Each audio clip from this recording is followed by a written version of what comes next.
Hello, it is Ryan, and we could all use an extra bright spot in our day, couldn't we? Just to make up for things like sitting in traffic, doing the dishes, counting your steps, you know, all the mundane stuff. That is why I'm such a big fan of Chumba Casino. Chumba Casino has all your favorite social casino-style games that you can play for free anytime, anywhere with daily bonuses. That should brighten your day a little. Actually, a lot. So sign up now at ChumbaCasino.com. That's ChumbaCasino.com. No purchase necessary. VGW Group. Void where prohibited by law. See terms and conditions. 18 plus.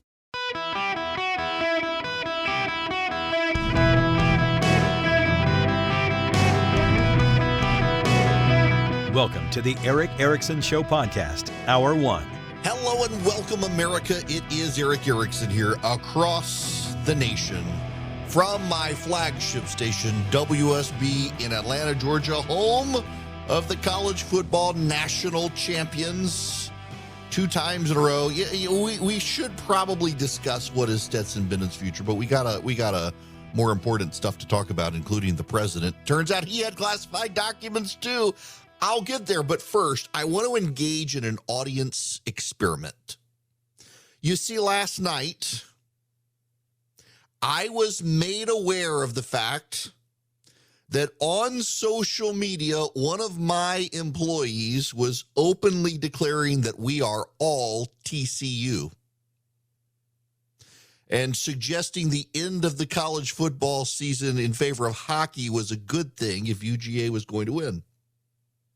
And I thought, you know, I should like dock his pay or something, but I'm going to open this up to listeners because I got a new feature added to our texting platform and wanted to try it out anyway, and this is a perfect time to do it. So, you know, our call-in number is 877-973-7425, and phone lines are open, but not to talk about this. But if you text the word POLL, P-O-L-L, to our call-in number, 877-973-7425, you can decide for me, should I fire Philip for openly rooting for TCU last night? Just you chime in. It's a yes or no. Should I fire Philip?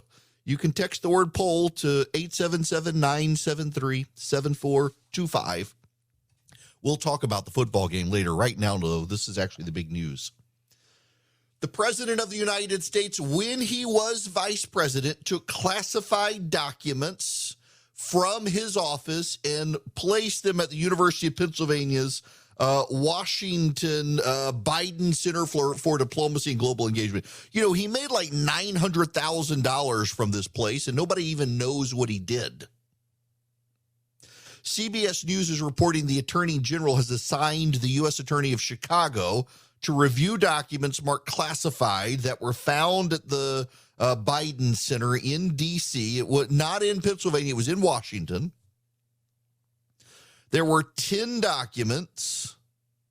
CBS learned the FBI is also involved. So it turns out that the president's lawyer, Richard Sauber, was cleaning out the office because now that Biden is in the White House, he doesn't need an office there. And they discovered there were files housed in a locked closet that were classified. One of the folders is a box with unclassified papers and classified papers. They don't know what level of classification they were. So, like, for example, some of the ones out of Mar-a-Lago were top secret. Some of them were just generally classified. There are levels of classification. Now, here's the thing you got to understand about this. The process of discovery was followed, and I've got to make some points here. I have to make some points, but you need to follow along with me here. Don't get mad at me for telling you things you may not want to hear. Let's just follow along the whole line of thought. Let's be intellectually honest about this. Donald Trump carried off classified documents, and Joe Biden carried off classified documents. Donald Trump, however, was president of the United States and could declassify documents. Joe Biden was vice president and could not. Donald Trump's lawyers, if the government is to be believed, and it's questionable, however, if they're to be believed, Donald Trump's lawyers discovered classified documents, returned them to the National Archives. The National Archives did a query, found there were other documents missing, and the Donald Trump's lawyers said they had returned everything. It turns out they did not, and there was months of squabbling before the FBI raid. The FBI raid was not a spontaneous thing. It happened after months of legal negotiations between the Trump team and the government. The Biden situation is different in that there appear to be only 10 documents, not a whole lot. They were in a locked case, not a room people could get into, and we don't know the level of classification. There were no nuclear codes, nuclear secrets, or anything like that in there. They were found by Joe Biden's lawyer. They were all handed over to the National Archives. Now, you can quibble with some of what I've said, I'm sure. But just again, follow along with me here.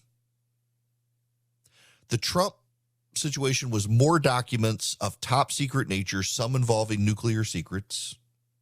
The Biden administration, we don't know yet. There were fewer documents. The lawyer found them, sent them all back as far as we know. Maybe the National Archives will, like the Trump situation, look and say, well, actually, it turns out we don't have everything. Give us these, and we'll see the squabbling. That ultimately was what precipitated the FBI raid. However, there's a really big difference between the two that favors Donald Trump. I left out a key detail.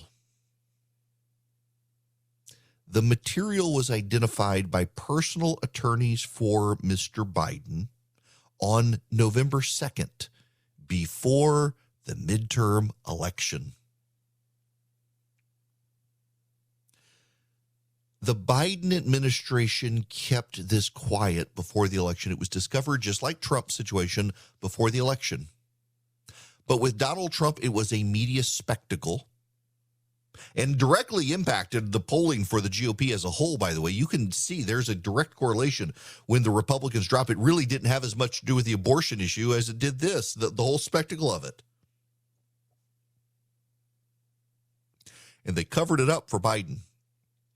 The Justice Department is supposedly a nonpartisan entity within the executive branch. It is supposed to put justice ahead of everything else. The Justice Department kept their mouths shut, so no one knew about it until after the election, because undoubtedly it would have impacted the election. Now, the default rule for the Department of Justice is you don't bring stuff up that could impact the election. It's why the Democrats were so mad at James Comey saying that they hadn't closed the public notification. They weren't closing the books on the Hillary Clinton investigation until they started putting their hat on the Russian controversy. They were convinced it was James Comey who cost Hillary Clinton the election because of that statement about the ongoing investigation.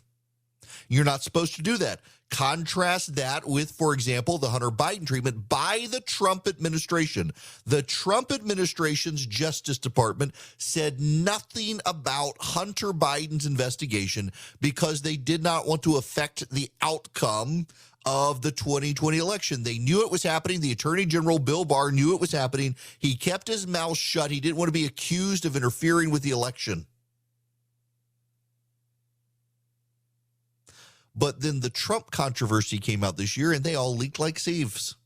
Sieves, however you want to say it. The FBI leaked, the Department of Justice leaked, the White House leaked, the National Archives leaked. Everybody leaked everything about Donald Trump in the run-up to that FBI. The cameras were there. They knew it was going to happen. Here, they kept quiet about it. That is the scandal. There is enough to nuance. There really is. Based on the public record, Biden's own attorneys found the information, realized they shouldn't be there, handed them over to the National Archives, notified the White House of the situation. The U.S. Attorney, the FBI, they are investigating to see if there's any there. The National Archives doesn't seem to believe there's anything left.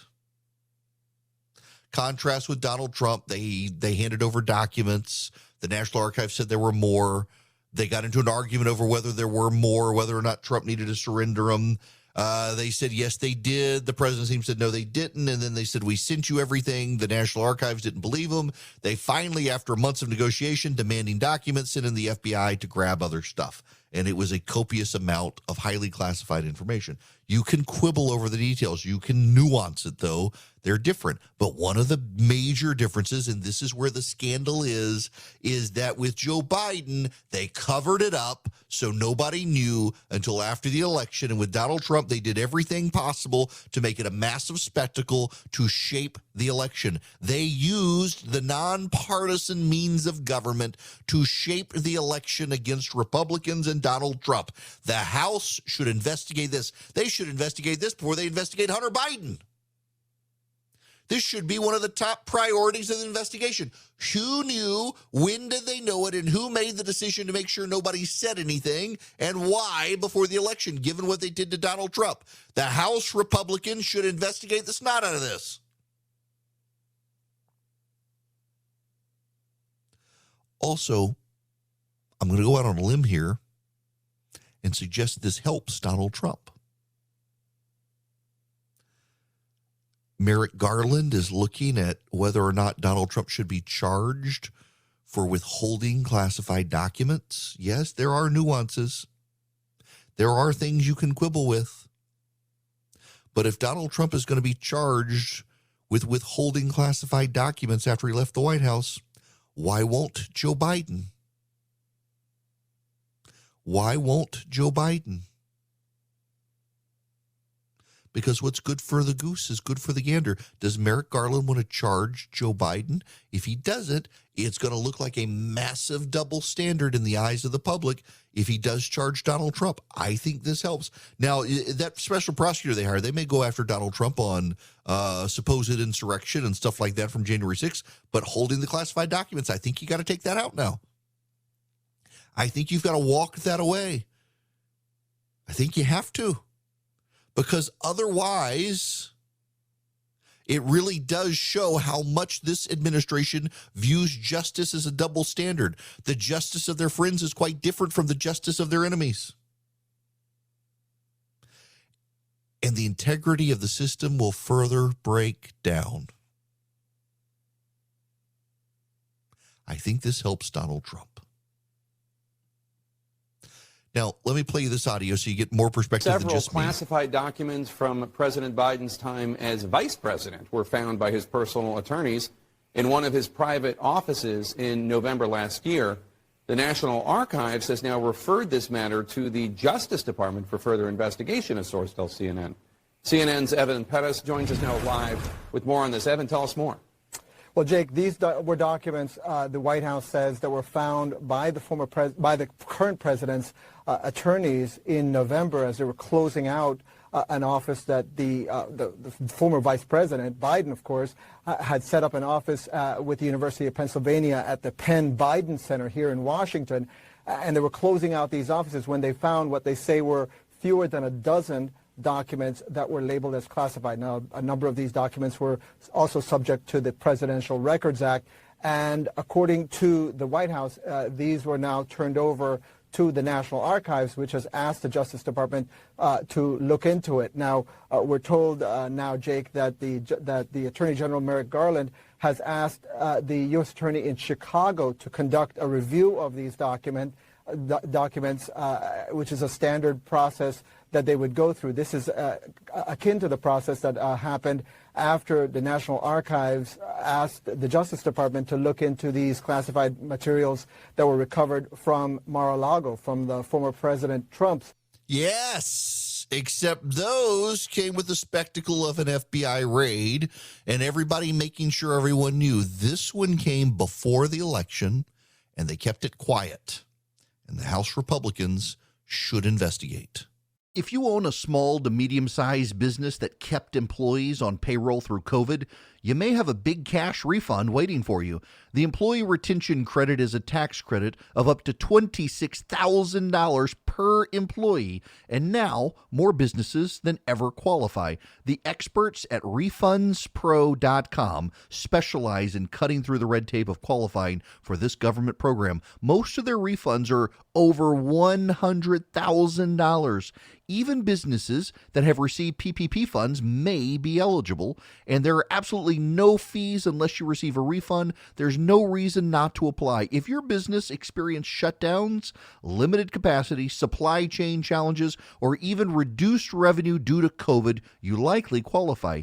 RefundsPro.com has already helped hundreds of businesses, so don't lose the refund you're owed by missing the deadline. Get started today with the free 5-minute questionnaire at RefundsPro.com. That's RefundsPro.com.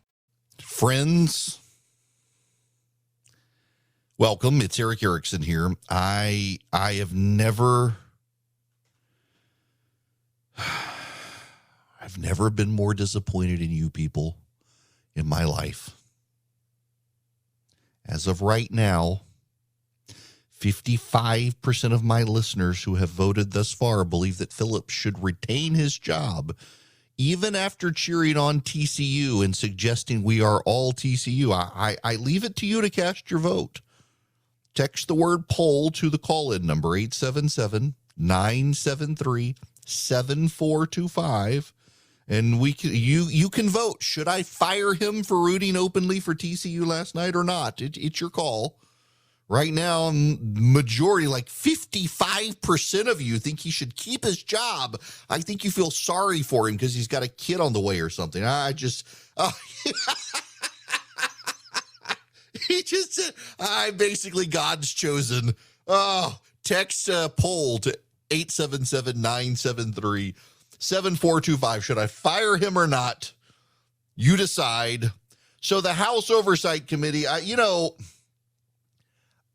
I'm not going to say that they listened to me. I think they would prefer not to hear me. But the House Oversight Committee, I was very openly critical of them right after the election, saying the very first investigation they were going to have out of the gate was about Hunter Biden. And yeah, they did all the caveats. Oh, it's really about Joe Biden. And all of a sudden, it was about Hunter Biden.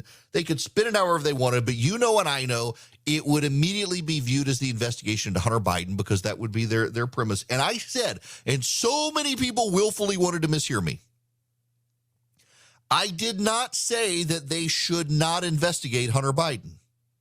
What I said was that it was a dumb move to make it their first investigation. Of all of the things the House Oversight Committee could investigate, from the border crisis to COVID spending to the censorship of people on social media at the behest of the administration, their first one was going to be Hunter Biden. It would come across as petty revenge. If they wanted to do it, that's fine, but there were ways to do it that would make it look like a more grown-up thing instead of a vendetta. Well, they've decided to change course, and this is good.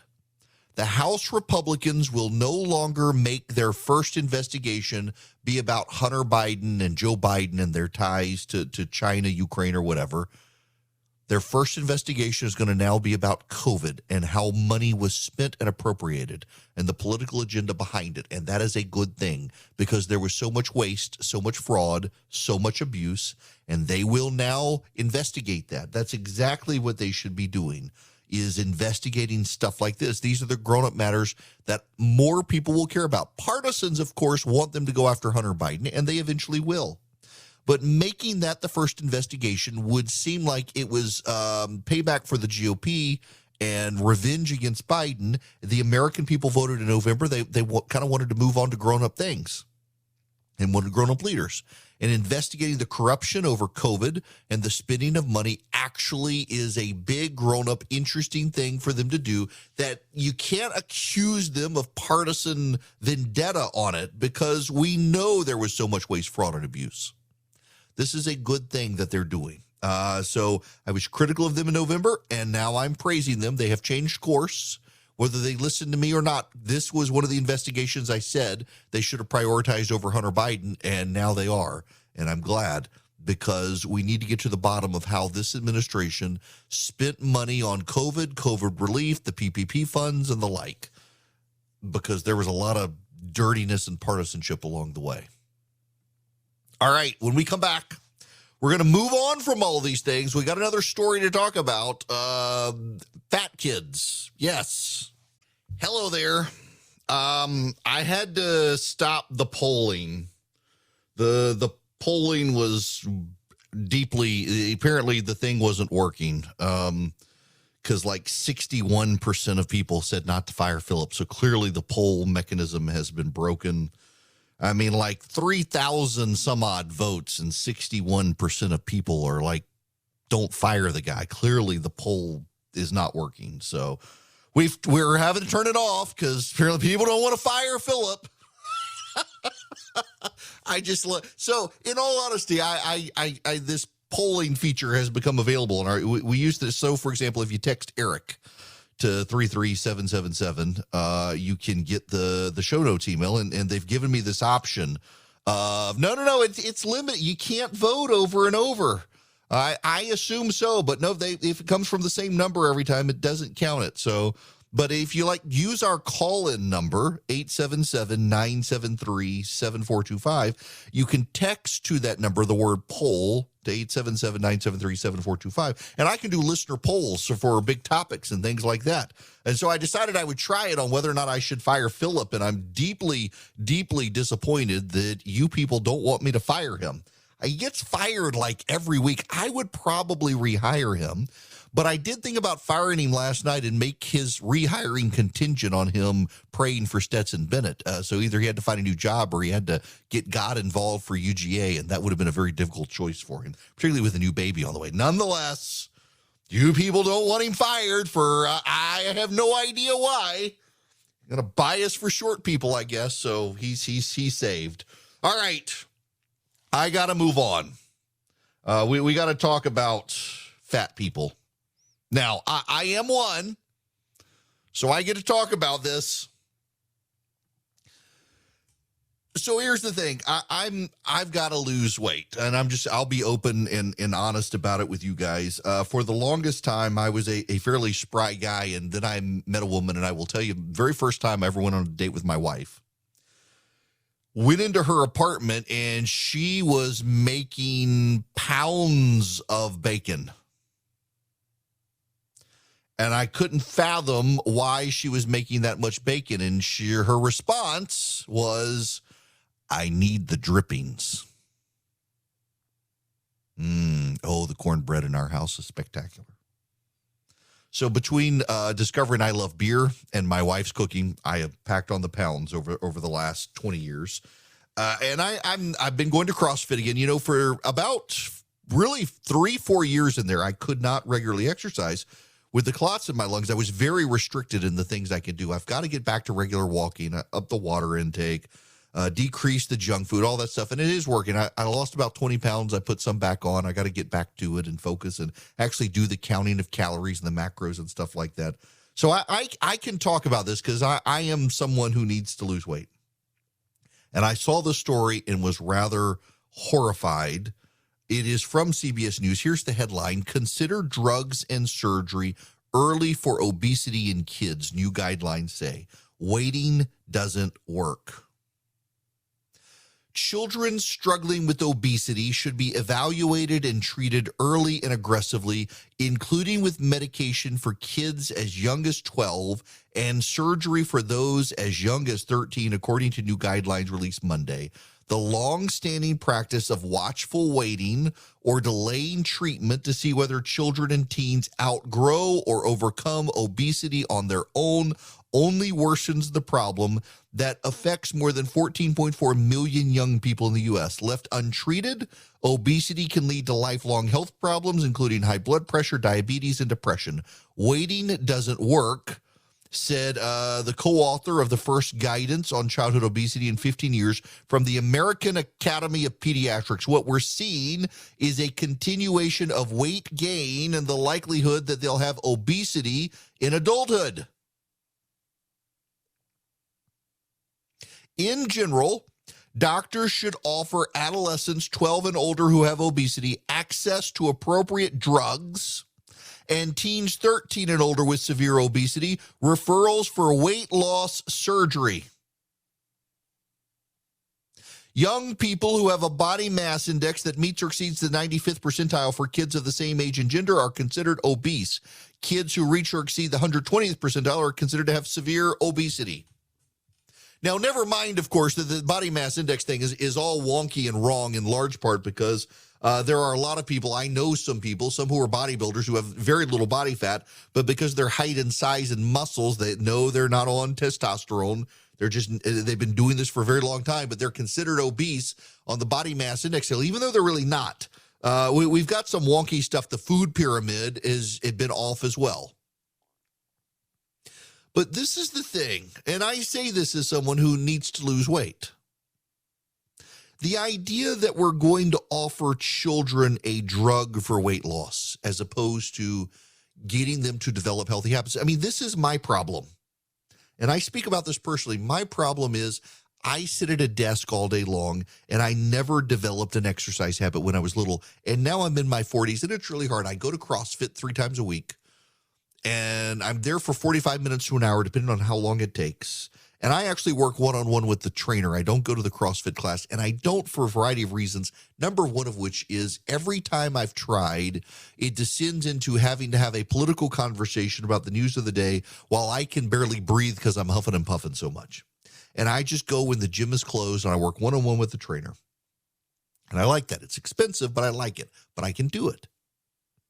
But the same American Academy of Pediatrics is the organization that for years told us children need facial interaction with their families, particularly their parents, to be able to learn emotions and have an emotional IQ, and also to learn to speak. You needed to see other people's lips moving. And now they're the ones that, oh, yeah, we can all wear masks. It's not going to affect kids. Let's memory hole all of the research. There is something profoundly wrong when the recommendation is injections, medicines, and surgeries, as opposed to change your diet and get exercise and develop a lifestyle of healthiness. This is not good for us as a society. That the rush is to start them early on drugs. There is a conspiracy that has transcended now the left and enveloped the right that big pharma, as pharmaceutical companies are derisively called, want us to be addicted to their medicines.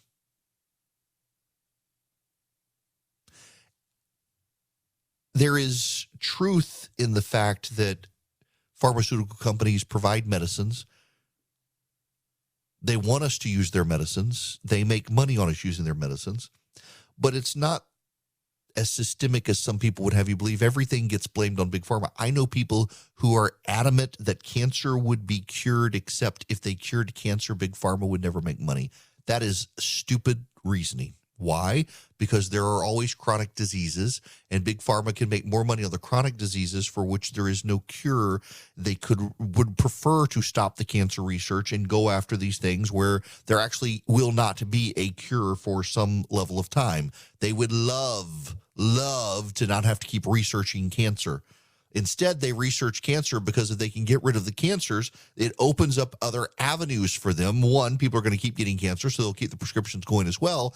But they can then use the research in cancer and use the subsidies there to go for other things and continue. There are always going to be people who need medicines. They would much prefer to work on the chronic things that we're never going to get rid of than the ones we might get rid of. But they work on the things that we might get rid of because the money and the research and the funding there, the techniques developed there to fight and cure cancer spill over into other things, and they don't need you to keep getting cancer. They would actually prefer you to stop getting cancer so you live longer and then have to use them for other things. But this is infuriating because this perpetuates the whole idea that really this is in collaboration with Big Pharma. They got a new weight loss drug and they want kids to use the weight loss drug. It certainly sounds like it to me. As opposed to the pharmaceutical companies, they should be coming out, because if you actually read the pharmaceutical companies, what they're saying is, actually, no, we don't want all the kids to take this. These are in special cases.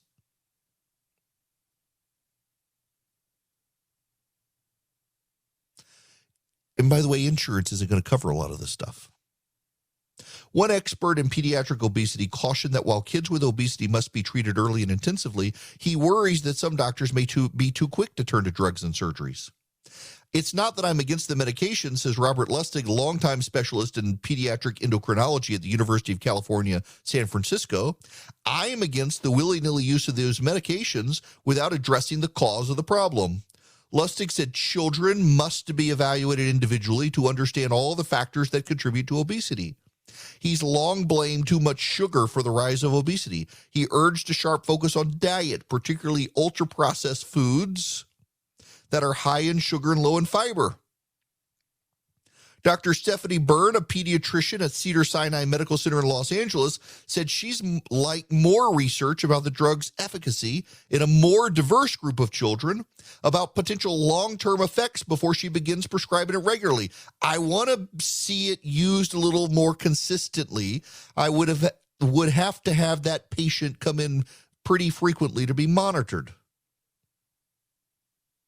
We have an obesity problem in America. You know, I think about the normalization of obesity now. You see the Gatorade commercial that was in the ad last night. You had the dude on the bike, you had the blonde woman, and then you had the very morbidly obese black lady doing yoga. Good for her to be able to do it, but we shouldn't normalize obesity.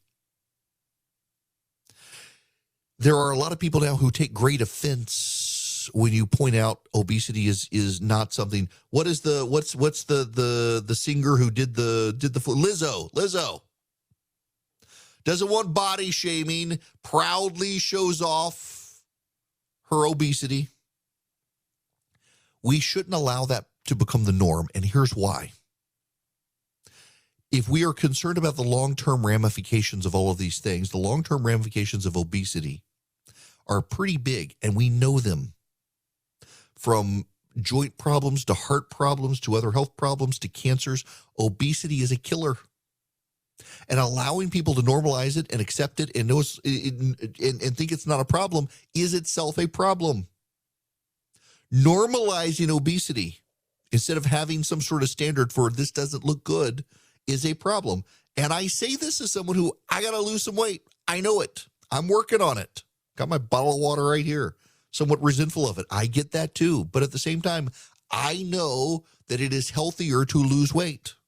My wife, when she got cancer, decided to get in shape. She's lost like 70 pounds. She goes to the gym almost every day. She tracks her macros. She eats cold chicken for breakfast. I mean, I'm kind of horrified by some of this. Like, this is just not appealing to me. I love food. I like to cook. But I also have, in the last few years, given the amount of cooking that I do, I've had to rein in what I do and how much I eat and when I eat and things like that, so that I'd be a whole lot fatter now if I wasn't doing that, particularly given what I do on Sunday nights, all the food that I cook. I love to cook. I love to eat. My wife is very disciplined. I am not. She's done a very good job. We both use this app called Carbon, and it's worked. I sometimes wish I had someone hands-on with me right here to be able to help, as opposed to dealing with people remotely and things like that and reading books. But at the same time, I'm working on it. She's worked on it. She's a case study that anyone can do it. The idea that we're going to give kids medicines and surgeries as opposed to getting them to develop healthy lifestyles is a really bad path forward for us. It is a laziness in our society.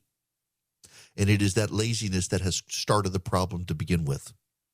What's so funny is there's a story today from the Biden administration out of Fox News that the Biden administration, to help with climate change and carbon emissions, intends to encourage people to walk more and bike more because it's good for the environment. And notice the perversity of this. They're willing to advance surgeries and drugs for overweight kids Instead of encouraging those kids to change their lifestyles, but to save the planet, they want to force you to bike more and walk more. Maybe when the environmentalists finally realize that obesity causes climate change, they'll finally tie the two together and tell people, we're not going to give you medicines. We're going to either let you die because that'll save the planet, or we're going to make you bike and walk more and get exercise, and that'll save you and the planet. Your choice. Do you want to die and save the planet, or do you want to exercise more and save the planet and yourself? When the environmentalists get involved, maybe they'll fix the problem. But for right now, this idea that we're just going to force kids or encourage kids to surgery and medicine to lose weight as opposed to change their lifestyle, absolutely absurd to me. And it's no wonder so many people have engaged in a mass conspiracy that Big Pharma is involved, because they're going to make a killing off of this. But we're not really going to save people from their bad habits, which have caused the problem to begin with. This is why you need to support a group like Patriot Mobile. They fight on the right. They actually give a portion of their profits to causes on the right, including the causes against all this craziness that's out there right now. You should consider sending your cell phone business to them by going to patriotmobile.com/Eric. You get free activation with my name. Patriot Mobile, they're Christian conservatives. They're a cell phone provider. They take a portion of their profits and they give it to the conservative causes you care about. And in return, you get great discounts. You get guaranteed great service. They use the same cell towers everyone else uses. You can even port your existing cell phone number over to them. It's patriotmobile.com/Eric, patriotmobile.com/ERICK, or you can call them. 972-PATRIOT is the phone number. Tell them I sent you. You get free activation. You get great discounts with them. They share your values, and they fight for the causes you care about with the profits you help them generate. patriotmobile.com/Eric, or call them at 972-PATRIOT. All right, if you want to get the daily email, and by the way, you should, because we're upping the exclusivity of some of the content for paid subscribers. I mean, you paid for it. You got to get it from discounts to the conference to exclusives. Text the word data to 33777. You can become a subscriber and get a 15% discount and get all the good stuff that the just non-paid subscribers don't get. Text data to 33777 and sign up now. I do want to remark upon the football game last night. The college football playoff board should be fired and flogged for that game. I feel like this was the runoff from the actual game between Ohio State and Georgia. By the way, there's a rumor circulating among a whole lot of people in Georgia. The explanation for the Ohio State game is that the UGA players were not turning down free drinks when they showed up in Atlanta and might have been hungover during the game. I've heard that rumor now from so many people. Whether it's true or not, that's the explanation for the Ohio State game. Would have been interesting to see what sober Georgia did, but the fact that TCU curb stomped Michigan makes me think the Michigan players must have been hungover to then get curb stomped by Georgia like that last night, 65-7. I was very disappointed UGA quit with a minute left in the game. They could have gone over 70. They might as well. At that point, I was rooting for them to get over 70, or at least try to get to 100 something. But no, Kirby Smart let in the other players who hadn't been playing, took Stetson Bennett out, and now I'm curious to know what happens to Stetson Bennett. There's some poll that suggests he's going to become a used car or a car salesman. Maybe not go to the NFL. I don't know that he will, but it's intriguing. I'm sure he's set up for life now with the image and likeness stuff and the endorsements he can get, but you've just led your team. You've gone to the college football championship. You were a walk-on player no one expected anything from. You know, that's the story of Rudy, and they should make this into a movie at some point in the future. What a remarkable story for that 25-year-old who is already older than most of the quarterbacks in the NFL at 25 years old. That in and of itself is something. What a remarkable thing.